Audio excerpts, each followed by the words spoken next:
Haleluya, terpujilah Allah. Haleluya.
Kuasa-Mu sempurna atas segalanya Tuhan.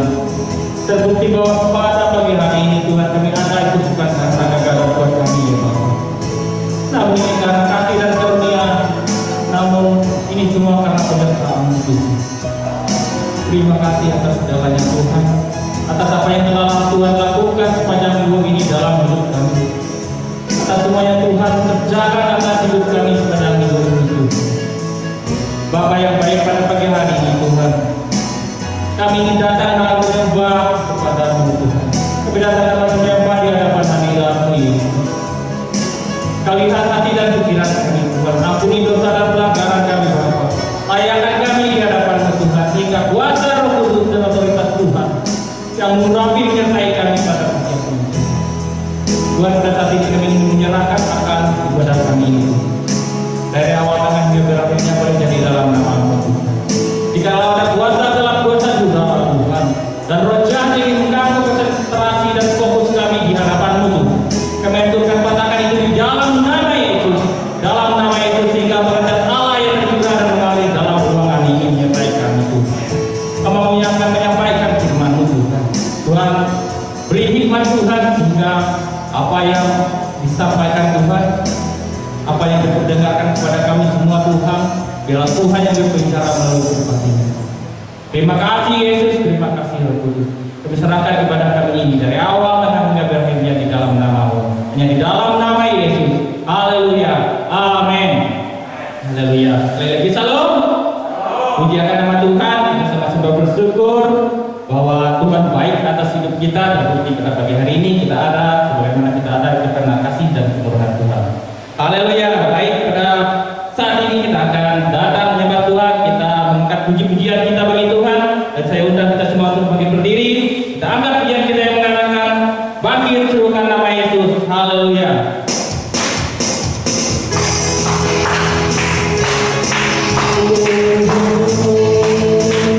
Haleluya, haleluya. Bangkit serukan nama Yesus. Haleluya.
kita akan kembali.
musim berganti musim kami tahu dalam kehidupan kami.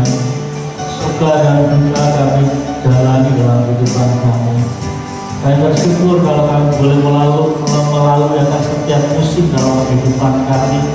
Kami sadar bukan karena kuat dan gagah kami, itu semua karena kasih Tuhan, karena kuasa Tuhan yang Tuhan kerjakan dalam kehidupan kami. Ya kami boleh merasakan akan kebaikan Tuhan. Terima kasih Bapak, saat hidup kami mengalami kepahitan, saat hidup kami mengalami kepedihan, kami boleh merasakan akan kasih Tuhan yang boleh melingkupi kehidupan kami. Ya kami dimampukan untuk melalui akan setiap musim demi musim dalam kehidupan kami. Terima kasih Bapak, ini membuktikan bahwa Engkau ada dalam kehidupan kami. Terima kasih Bapak, saat ini kami akan belajar tentang firman Allah. Tuhan tolong kami Tuhan beri hikmat pengertian untuk kami boleh mengerti terlebih melakukan firman dalam kehidupan kami. Terima kasih Bapak, di dalam nama Tuhan Yesus yang berdoa dan bersyukur dan sambut firman Allah. Haleluya. Amin. Terima kasih buat speaker dan musik yang boleh menolong kita boleh mengisi dalam Tuhan.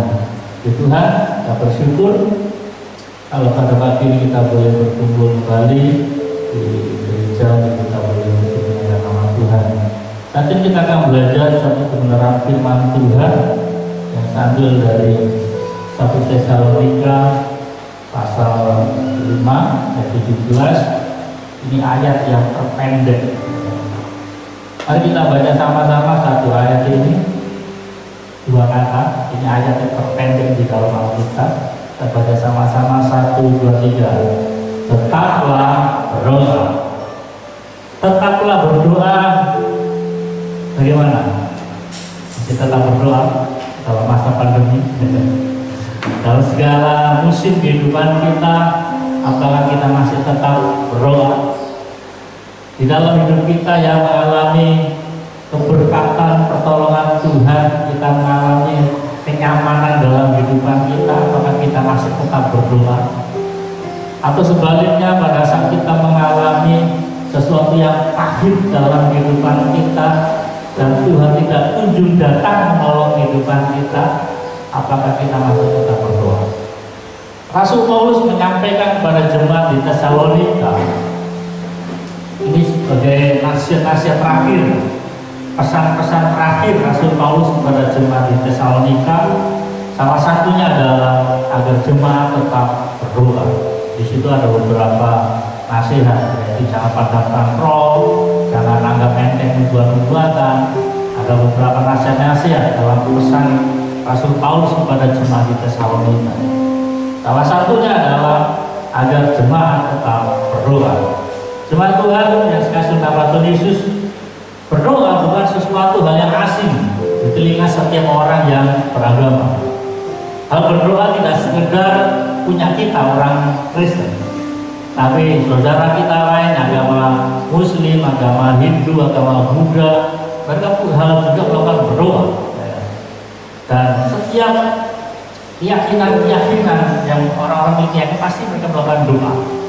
Apakah mereka berdoa kepada roh-roh, ya kan, pada dewa-dewa, pada pohon-pohon, intinya mereka menyampaikan doa. Ya. Ada sesuatu yang disampaikan, tetapi di dalam konsep kita, secara iman kita dalam Tuhan, perlu kita pahami bahwa pada saat kita berdoa, kita tidak sekedar seperti orang yang membaca mantra. Apa bedanya doa dengan mantra? Pada saat orang membaca mantra, kalimatnya harus persis, tidak boleh kurang atau tidak boleh lebih. Kalau orang baca mantra itu kalimatnya kurang, maka kuasanya tidak ada, karena berkurang kalimatnya.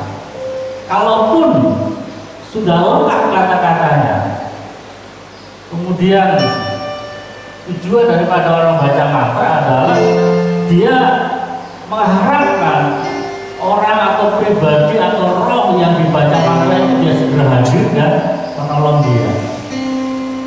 Ya, seperti orang baca mantra jambu-jambu, ya, maka nggak lama nanti roh itu datang. Nah, roh itu akan bertanya apa yang harus saya lakukan. Orang berdoa bukan konsepnya seperti itu. Pada saat kita berdoa, kita tidak sekedar kita tidak memanggil Tuhan, kemudian Tuhan nanya sama kita, hai anakku, apa yang aku berbuat? Tidak seperti itu. Tidak heran kalau orang-orang Kristen yang berlaku berdoa seperti baca mantra, banyak yang kecewa pada saat berdoa. Mengapa? Karena Tuhan tidak datang. Dan Tuhan tidak bertanya, hai anakku, apa yang harus aku perbuat? Tuhan lebih besar, amen. Tuhan lebih besar kuasanya daripada kita manusia. Siapakah kita manusia sehingga kita harus memerintah Tuhan, kita menyuruh Tuhan? Berdoa juga tidak seperti orang yang berperilaku membuat Tuhan itu seperti pembantunya. Tuhan, aku perlu duit ini Tuhan, Tuhan berkati saya, kan seperti itu. Tuhan, aku sakit Tuhan, Tuhan sembuhkan saya. Memperlakukan Tuhan seperti bawahan. Tuhan, aku perlu sesuatu. Nah, konsep-konsep perilaku berdoa seperti ini yang kurang tepat, dan kerap kali orang-orang Kristen akhirnya berhenti berdoa karena memiliki sikap atau perilaku yang salah di dalam berdoa. Dan jemaat Tuhan, berdoa merupakan sebuah cara untuk kita membangun hubungan antara seorang anak dengan Bapa. Khususnya kita dalam Tuhan, kita sebagai anak Allah, anak kecil, Allah besar, kita bangun hubungan dengan Bapa di surga. Berdoa merupakan konsep membangun hubungan. Tidak sekedar kita sedang meminta. Jangan heran kalau kita berdoa, konsep kita hanya meminta, maka pada saat apa yang kita perlukan Tuhan kita kasih, kita akan berhenti berdoa. Karena apa? Kita punya konsep berdoa hanya meminta, bukan membangun hubungan. Di dalam kita akan belajar beberapa hal. Pertama, bahwa Tuhan Yesus pun berdoa. Di dalam Markus pasal 1 ayat 35 situ katakan, pagi-pagi benar, waktu hari masih gelap, ia bangun dan pergi keluar. Ia pergi ke tempat yang sunyi dan berdoa di sana. Ini Yesus, saudara. Dia anak Allah. Dia punya segala sesuatunya. Dia bangun pagi-pagi dan dia menghadap Bapa di surga. Dia bangun hubungan. Apakah cukup pagi hari yang Yesus kerjakan? Di dalam Matius pasal 14 ayat 23 dikatakan, dan setelah orang banyak itu disuruhnya pulang, Yesus naik ke atas bukit untuk berdoa seorang diri. Artinya apa? Yesus mengawali aktivitasnya dan mengakhiri pelayanannya dengan doa.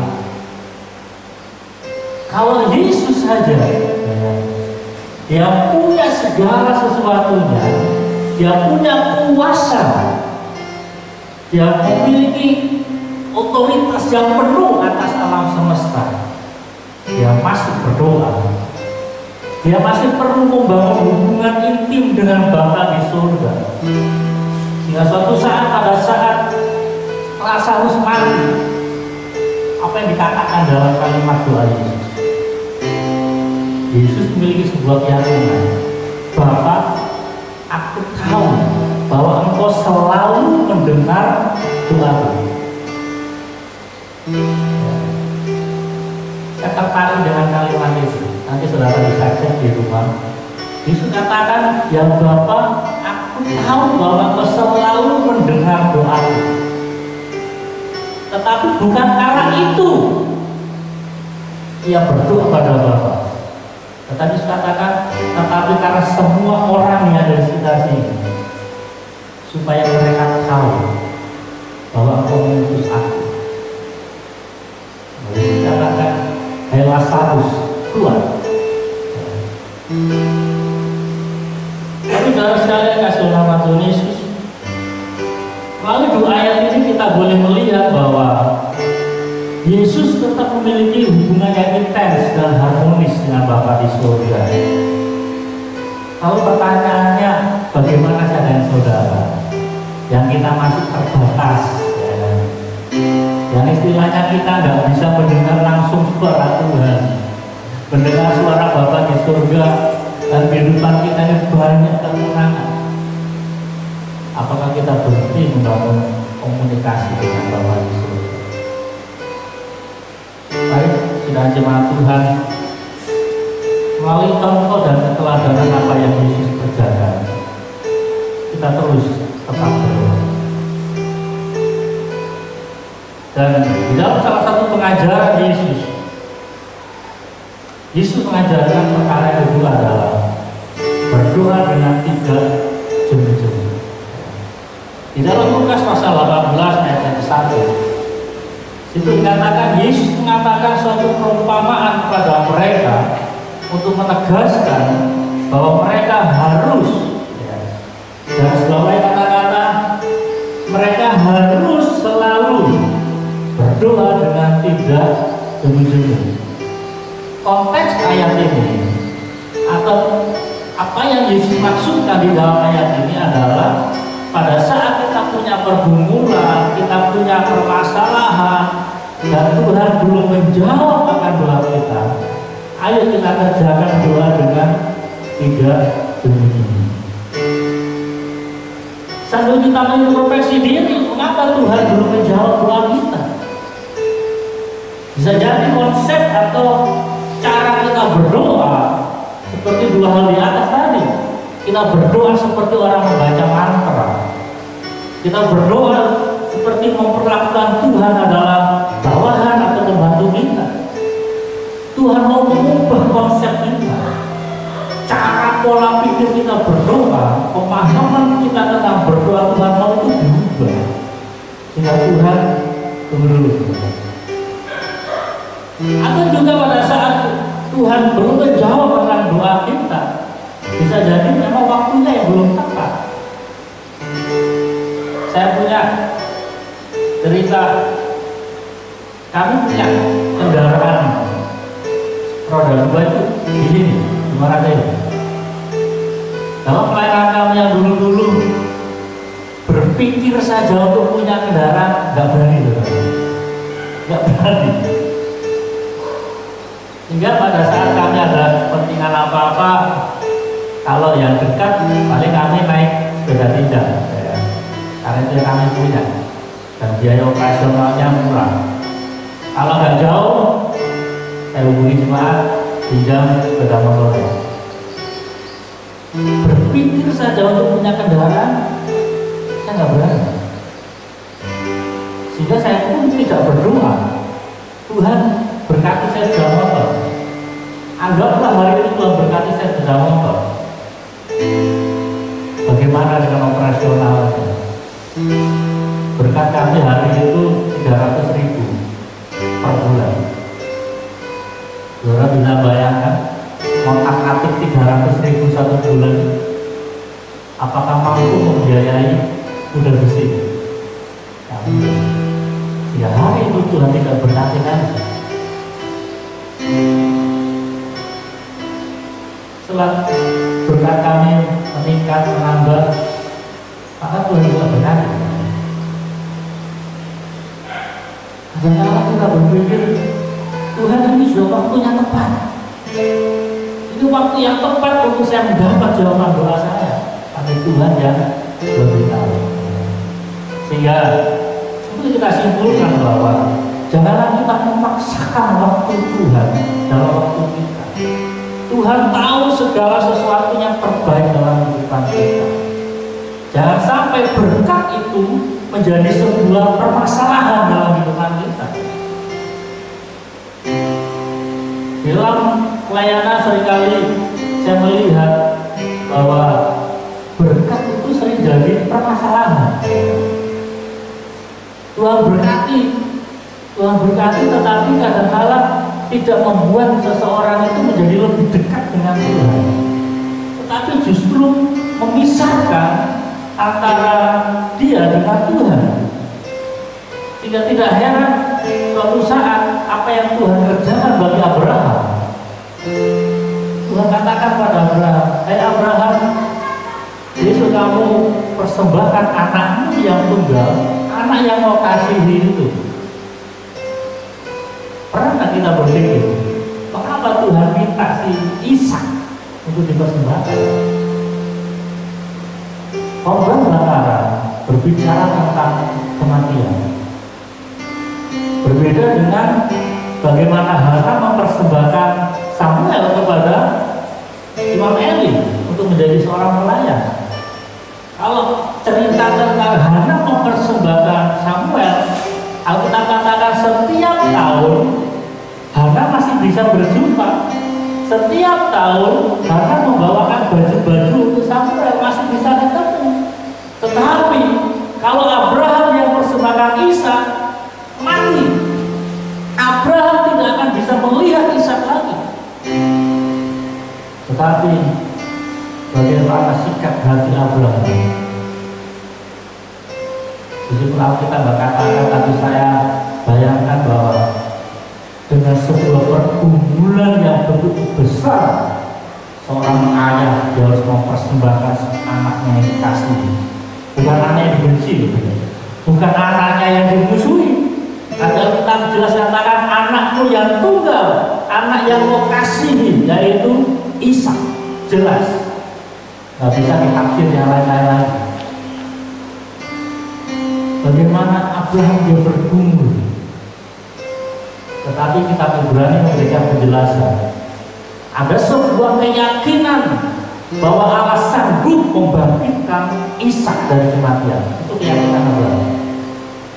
Kalaupun hari itu Abraham harus membunuh Ishak, mengorbankan sebagai korban bakaran, keyakinan Abraham adalah Allah sanggup membangkitkan dia kembali. Tetapi harus melewati kematian. Tetapi Tuhan tidak izinkan. Allah melihat bagaimana kasih Abraham kepada Allah lebih besar daripada kepada Ishak yang gambaran tentang berkat. Kasih Allah, kasih Abraham pada Allah tidak terputus dengan adanya Ishak. Hal ini beritakan pada kita bahwa mari kita tetap bangun hubungan melalui doa-doa kita kepada Tuhan.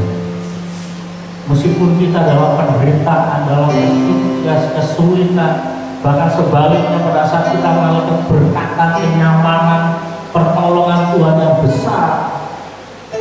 Karena dua hal ini secara ekstrim sama-sama bisa menjauhkan kita dari Tuhan. Sama-sama. Jangan berpikir bahwa hanya orang yang susah saja meninggalkan Tuhan. Orang yang mengalami keberkatan dari Tuhan juga bisa meninggalkan Tuhan. Sehingga apa yang disampaikan oleh Amsal, katakan Tuhan jangan berikan kepada aku kekayaan supaya aku tidak melupakan Tuhan. Atau juga jangan berikan kepada aku kemiskinan supaya aku jangan mengikuti Tuhan. Dua hal ini kalau tidak kita paham sama-sama bisa menjauhkan kita dengan Tuhan.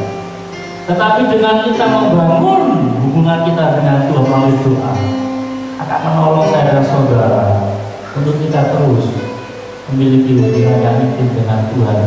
Berkat apapun, situasi apapun tidak akan memisahkan kita dari Tuhan. Cara yang ketiga yang kita pelajari adalah berdoa juga identik dengan sebuah kekudusan.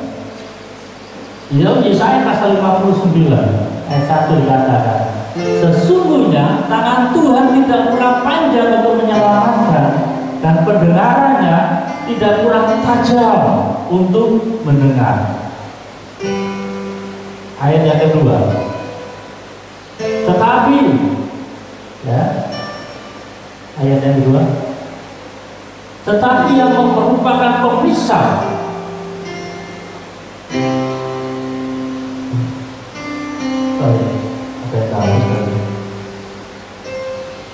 kita tahu ayat ini dikatakan, tetapi yang merupakan pemisah antara kamu dan Allahmu ialah segala kejahatan, dan yang membuat dia menyembunyikan menyembunyikan diri terhadap kamu sehingga ia tidak mendengar ialah senjata bersama.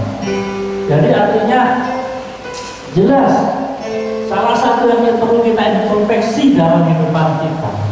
Pada saat Tuhan enggan mendengar doa kita adalah mungkin ada kesalahan dalam diri kita, ada dosa, ada permasalahan kita.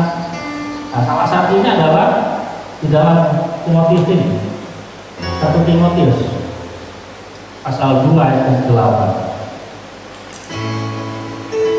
Alkitab mengambil contoh salah satunya adalah bapak-bapak, seorang tuan dikatakan, oleh karena itu aku ingin, kata Rasul Paulus kepada Timotius, dikatakan supaya di mana-mana orang laki-laki berdoa dengan menadahkan tangan yang suci, tanpa marah dan tanpa perselisihan. Diambil contoh kepalanya, laki-laki sebagai kepala keluarga. Paulus nggak tanggung-tanggung ambil contoh.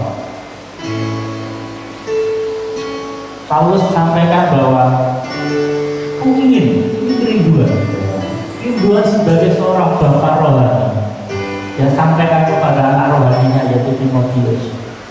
Dia sampaikan, aku ingin setiap orang laki-laki di mana saja, kalau dia berdoa menadahkan tangan, dalam tangannya ini suci, tanpa disertai dengan kemarahan, tanpa juga ada perselisihan. Artinya pada saat kita datang pada Tuhan, apakah kita laki-laki atau perempuan, atau kita orang tua ataupun anak-anak, mari kita datang pada Tuhan dengan kekudusan. Supaya apa? Jangan sampai doa kita ini menjadi dalam kehidupan kita, atau juga doa kita ini menjadi kutuk buat orang-orang sekitar kita. Saudara ingat cerita tentang Nuh? Pada saat Nuh dan keluarganya sudah Tuhan selamatkan dari bahtera, dari air bah melalui sebuah bahtera. Kita katakan maka Nuh menjadi seorang petani anggur. Dan setelah panen, kita katakan maka Nuh banyak minum anggur dan malu. Maka anaknya yang bernama siapa? Dia melihat bapaknya tidak pakai baju. Maka apa yang dikatakan dalam kitab? Dalam kemarahannya, Nuh dia mengutuk.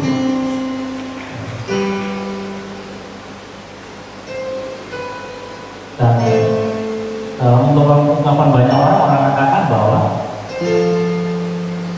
kalimat atau ucapan kita adalah sebuah doa.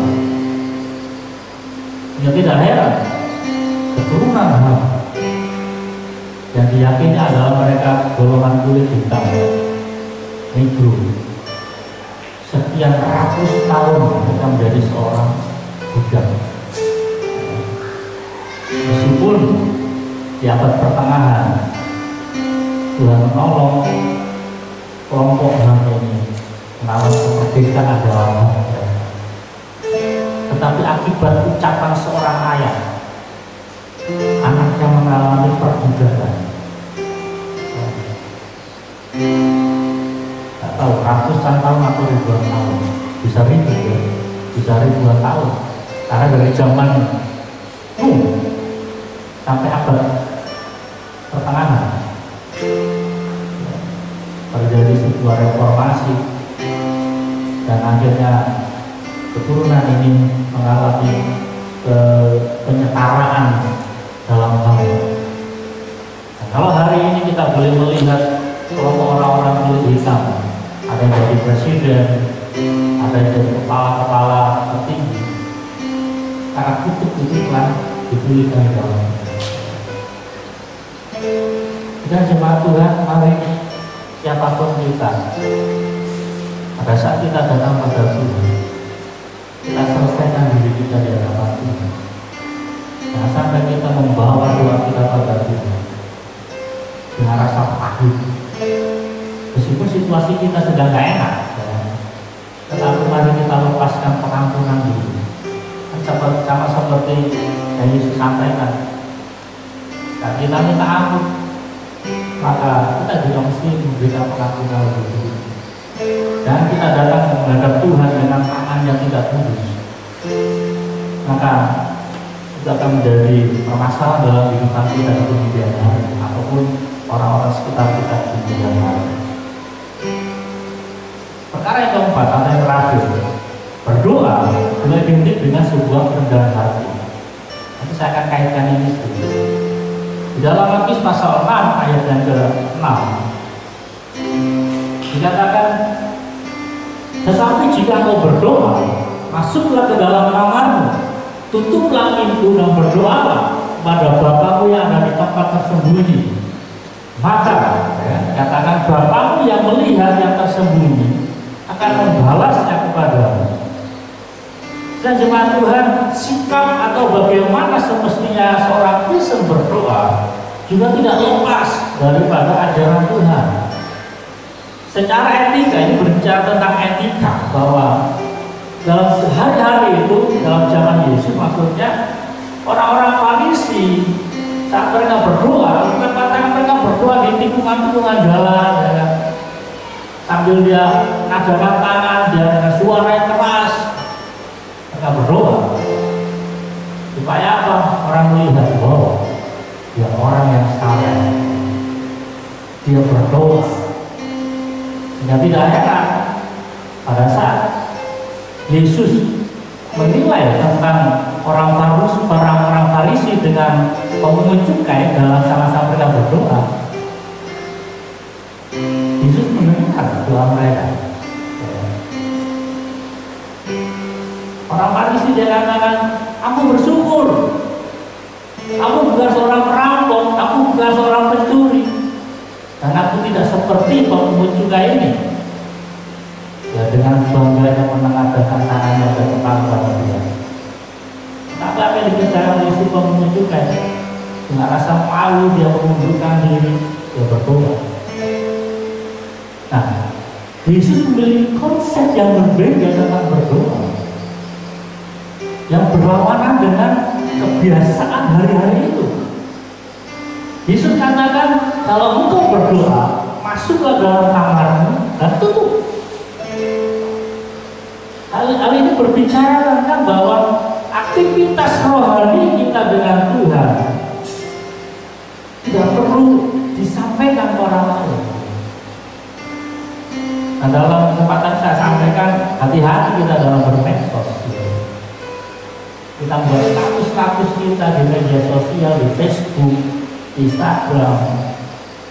Jangan sampai itu keluar dari rasa kesombongan di hati kita. Biasa aja, mungkin cuma status. Hati-hati, Tuhan yang menilai hati kita. Jangan sampai kesombongan rohani itu muncul dalam status-status kita. Mungkin kita katakan, sekedar status aja, cuma sekedar buatnya kalimat-kalimat aja. Tetapi kalaupun kita membuat status yang bersifat rohani, biar itu keluar dari hati kita, bukan dari kesombongan hati kita. Hari sudah jemaat Tuhan kasih nama Tuhan Yesus,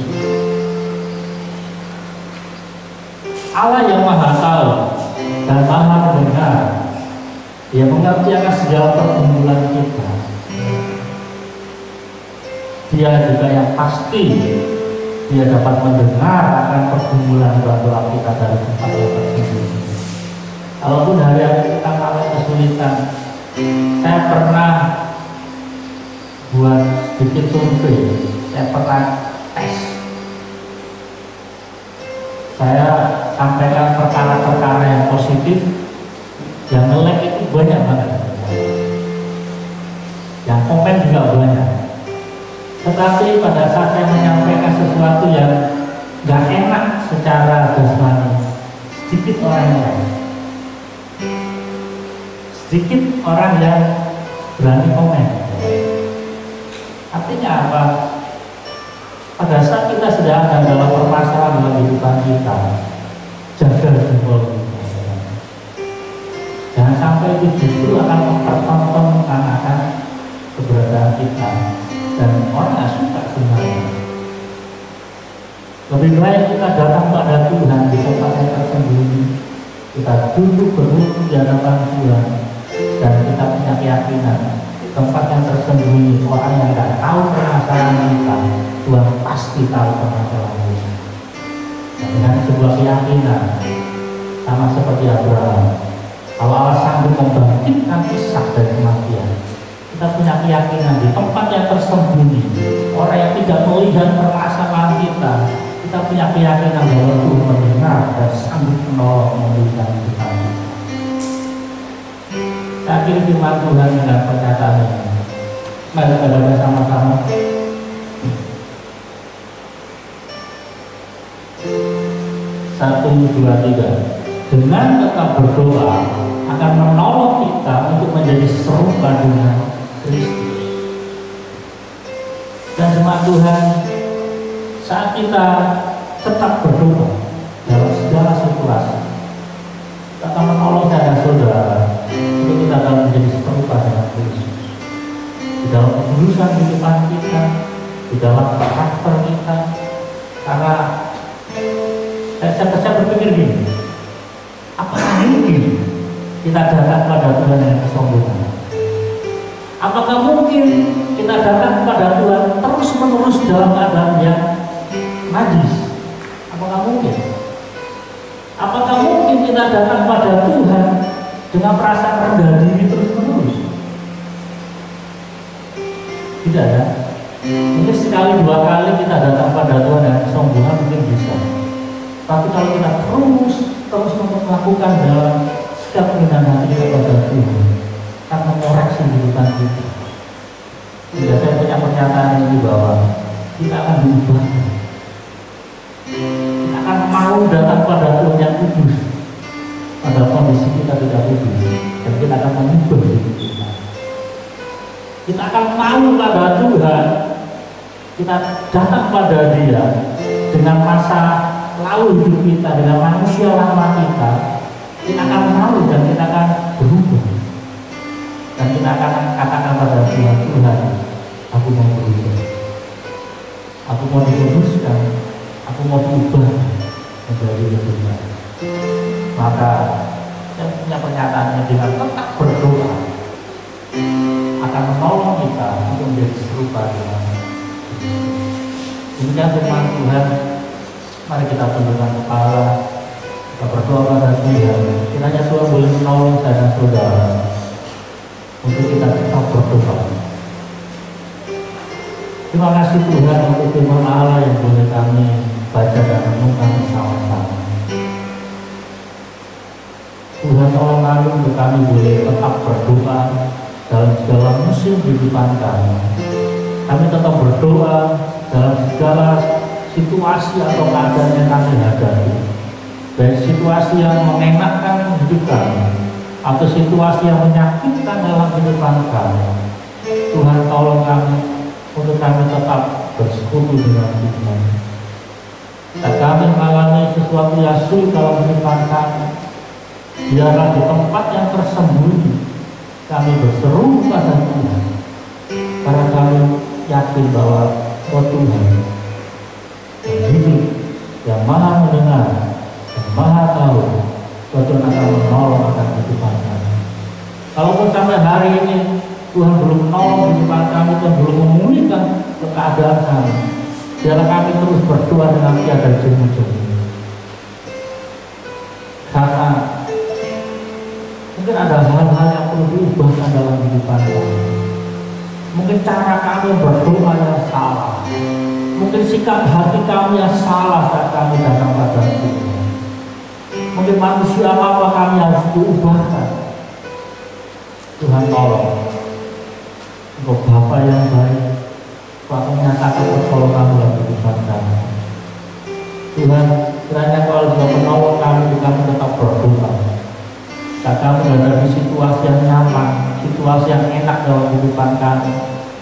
Biarlah kenyamanan, situasi yang enak tidak membuat kami lalai, tidak membuat kami lengah, tetapi semuanya itu justru akan menolong kami untuk kami lebih dekat dengan Tuhan, untuk kami tetap menaikkan rasa syukur, rasa hormat kami pada Tuhan, karena segala sesuatunya bersumber dan berasal daripada Tuhan semata. Terima kasih Bapak, kiranya Kau yang boleh menolong kami semua, menolong hamba, menolong seluruh sidang jemaat-Mu, biar kami semua tetap berdoa, kami tetap bangun hubungan intim dengan Tuhan, sebagaimana Tuhan Yesus, meskipun Kau adalah anak Allah yang memiliki otoritas yang penuh atas surga dan bumi, Kau tetap berdoa untuk membangun sebuah hubungan intim dengan Bapa di surga. Terima kasih Bapak, terima kasih Tuhan. Dan saat ini juga berdoa untuk bangsa dan negara kami, di mana pemerintah yang terus berjuang dalam menghadapi pandemi COVID-19. Tuhan tolong, kami tetap memohon pada Tuhan kiranya vaksin atau obat segera ditemukan secara pasti untuk dapat mengobati setiap orang-orang yang terinfeksi akan virus corona. Ya, siapapun saja banyak saat ini kami dijamah dan sembuhnya. Dan juga berdoa untuk saudara masyarakat di dalam menjalankan protokol kesehatan. Tuhan tolong, kalau hari-hari ini setiap hari penambahan begitu besar, di atas rata-rata di atas 3.000 orang setiap hari, Tuhan tolong agar melalui kesadaran masyarakat dalam menjalankan protokol kesehatan, setiap orang terinfeksi boleh berkurang. Tuhan tolong, kami mohon pengampunan daripada Tuhan atas segala dosa dan kesalahan kami dari manusia. Ya Tuhan, izinkan akan virus corona ada di muka bumi. Tuhan tolong, kiranya Tuhan boleh menghalaukan akan virus ini atas muka bumi, sebagaimana Tuhan juga telah menghalaukan akan segala macam wabah atas Mesir. Terima kasih Tuhan, kiranya kami sebagai umat manusia, kami semakin dekat pada Tuhan, kami semakin sadar bahwa hidup kami sangat sebentar, seperti bunga yang mekar dan sore menjadi layu. Tuhan tolong kami, dan melalui situasi seperti ini menyadarkan kami untuk kami lebih dekat dengan Tuhan. Terima kasih Bapak, ini Tuhan, doa ucapan syukur kami dan disempurnakan dengan doa yang Tuhan ajarkan atas setiap orang yang percaya. Bapa kami di surga, kuduskanlah nama-Mu, datanglah kerajaan-Mu, jadilah kehendak-Mu di bumi seperti di surga. Berikanlah pada hari ini makanan kami secukupnya, dan ampunilah kami akan kesalahan kami, seperti kami juga mengampuni orang yang bersalah kepada kami. Dan jangan bawa kami dalam pencobaan, tapi lepaslah kami daripada yang jahat, karena Kau yang punya kerajaan dan kuasa dan kemuliaan sampai selama-lamanya. Amin. Tuhan, kita akan akhiri ibadah kita dalam berkat, karena kita akan berdiri. Kita nyanyikan doa ya Tuhan, kiranya Kau dan saya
dan kekuatan kuasa ilahi dari Tuhan kita Yesus Kristus, tetap penghiburan kasih yang kekal.